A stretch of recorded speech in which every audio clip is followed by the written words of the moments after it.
All right, let's dive right in. Today, we're taking a journey, an evolutionary journey, through the incredible plant kingdom. We're going to trace how life went from the absolute simplest organisms hanging out in the water to the complex green world that we see all around us today. It's an amazing story of adaptation. So, think about it for a second.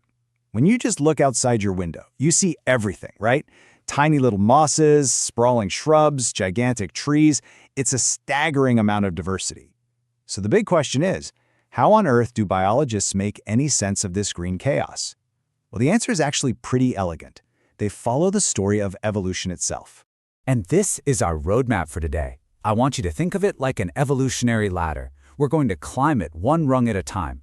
We'll start at the bottom with algae, then we'll meet the first pioneers on land, the Bryophytes. After that, we'll see a total game changer with the Pteridophytes, followed by the invention of the seed with Gymnosperms, and finally, we'll get to the flowers and fruits of the Angiosperms.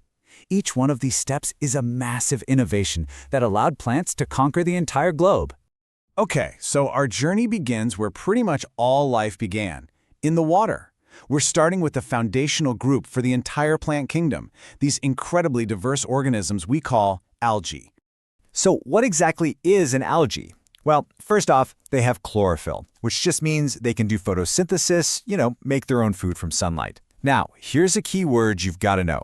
Phalloid. It sounds complicated, but all it means is that their body is super simple. It doesn't have the true roots, stems, and leaves that you'd see on, say, a rose bush. And, of course, they are mostly aquatic, living it up in both freshwater and the oceans. And this right here completely shatters the idea that simple means boring or all the same. No way. On one hand, you've got something like Volvox, which is just this tiny, microscopic little colony of cells. But on the other hand, you have giant kelps, which form these massive, dense underwater forests. It's just a huge range of shapes and sizes, all built on that same basic, simple body plan. Okay, to make sense of all this variety, scientists group algae into three main classes, and it mostly comes down to their color. The really crucial difference between them is the kind of pigment they use to capture sunlight. You've got the green algae with chlorophylls A and B, just like the plants on land. Then you have the brown algae, which get their distinct color from a pigment called fucoxanthin.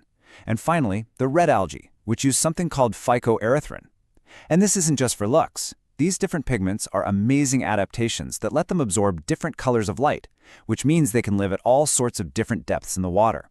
Pretty cool, right?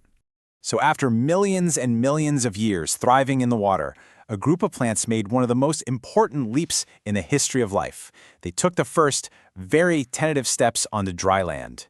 And this brings us to our next group on the ladder, the Bryophytes. You'll often hear bryophytes called the amphibians of the plant kingdom. And honestly, it's the perfect analogy. Just like a frog, they can live on land, but they can't ever completely cut their ties to water. They absolutely need it for sexual reproduction. And that dependency basically ties them to living in damp, shady places. So how are they an upgrade from algae? Well, their body is definitely more complex. But as you can see, they still don't have true roots, stems, or leaves. Instead of roots, they have these simple little things called rhizoids, which are mainly just for anchoring them down. Now here's a really key point. The main green part of the plant that you actually see, the dominant part of its life, is called the gametophyte. That's the part that makes the reproductive cells. And this picture shows you exactly what we're talking about. These are classic examples, a liverwort and a moss. See how they grow so low to the ground? They just don't have the internal structure to get any taller. You can clearly see those little rhizoids holding them in place. And a body that, it's more complex than algae, but it's still a long, long way from being a tree. So the Bryophytes were the brave pioneers on land, but they were seriously limited by their size. To really, truly conquer the continents, plants needed a brand new technology. They needed internal plumbing. And that brings us to the next huge leap forward, the vascular revolution of the Pteridophytes. This, right here, is the absolute game changer.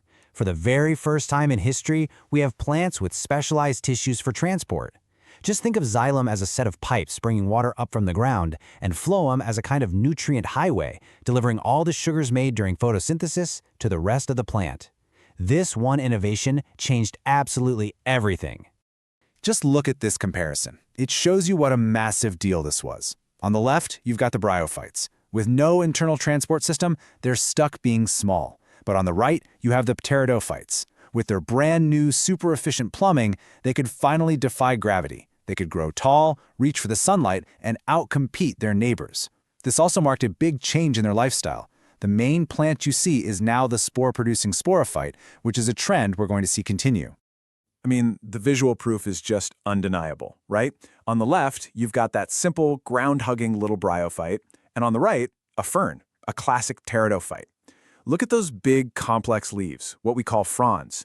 Those are only possible because there's a whole network of xylem and phloem inside, constantly supplying them with all the water and nutrients they need. Okay, so the ferns cracked the transport problem.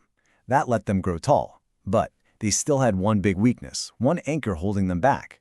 They still relied on water for reproduction. So, what was the next evolutionary breakthrough? The one that would finally cut that cord to water and let plants truly dominate the planet? The answer was the seed. And that brings us to the next major group on our ladder, the Gymnosperms. Gymnosperms, think of pine trees and cycads, brought a few game-changing innovations to the table. First, and most important, was the seed. This was like a tiny, self-contained life support system for the plant embryo. It protected it and even packed it a little lunch to get started. They're called naked seed plants because their seeds are just out in the open, usually on the scales of a cone, not wrapped up inside a fruit. And crucially, with the evolution of pollen, they could now use the wind to get the job done, finally breaking their dependence on water for reproduction. The invention of the seed was revolutionary for sure, but plants had one more trick up their sleeve. The final step on our ladder brings us to the most successful, most widespread group of plants on the entire planet today, the angiosperms. You and I know them as the flowering plants. So what was their secret? What made them so wildly successful? Two brilliant inventions. First, the flower. It's an incredible structure, specifically designed to attract animals like bees and birds, basically turning them into highly efficient, targeted delivery drones for pollen. Second, the fruit. It develops around the seed, offers protection, and even more importantly, it's a super clever way to get your seeds scattered far and wide by tricking animals into eating them. These two innovations led to an absolute explosion of diversity. Looking back, our evolutionary ladder shows this incredible story, from algae in the water to bryophytes taking those first steps on land, pteridophytes building plumbing, gymnosperms inventing the seed, and finally angiosperms perfecting reproduction with the flower and fruit. Each step solved a critical problem, allowing plants to become the green foundation of all life on land.